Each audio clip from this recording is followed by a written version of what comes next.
ট্রাস্টের জায়গা কিন্তু অনেকখানি কমে গেছে।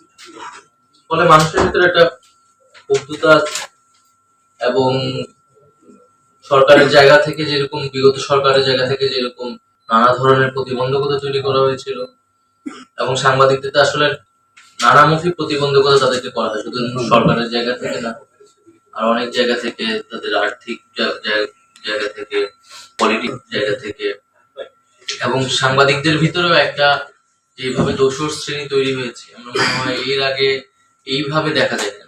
নর্মালি সরকারের সাথে প্রো গভর্নমেন্ট সাংবাদিক থাকে, এন্টি গভর্নমেন্ট সাংবাদিক থাকে, কিন্তু বিগত সময়ে বিগত সরকারের যেইভাবে একটা দোসর শ্রেণী তৈরি হয়েছিল, এটা আসলে অকল্পনীয়। তারা দলীয় কর্মীর থেকেও আরো বেশি অনুগত হিসেবে কাজ করছে, এরকম সাংবাদিক কিন্তু প্রচুর আমরা দেখেছি। যে তাদের যে থিঙ্ক ট্যাঙ্ক সিআরআই তেও কিন্তু সাংবাদিকদের একটা বড় সংখ্যক সাংবাদিকদের সেখানে পার্টিসিপেন্ট ছিল এবং তারা থিঙ্ক ট্যাঙ্ক হিসেবে কাজ করছে একটা দলে।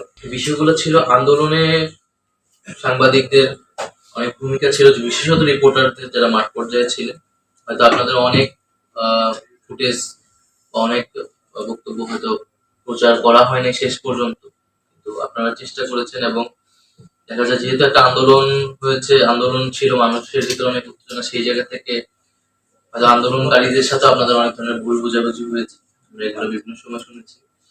সেটার জন্য আমি এই ধরনের ঘটনার জন্য দুঃখ প্রকাশ করবো। যদি আন্দোলনের যারা, কারণ হয়তো টেলিভিশনে জিনিসটা প্রচার হয় নাই, টেলিভিশনে এটা নেগেটিভ ভাবে প্রচার হয়েছে, কিন্তু মাঠ পর্যায়ে হয়তো রিপোর্টারদের প্রতি, মানে স্টুডেন্টদের বা জনগণের একটা ক্ষোভ তৈরি হয়েছে। এরকম অনেক ভুল বোঝাবুঝি হয়েছে।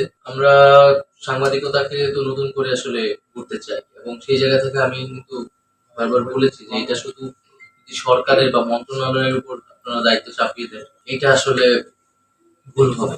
কারণ একটা সরকার, একটা মন্ত্রণালয় আসলে নিরপেক্ষ সাংবাদিকতা গড়ে তুলতে পারে।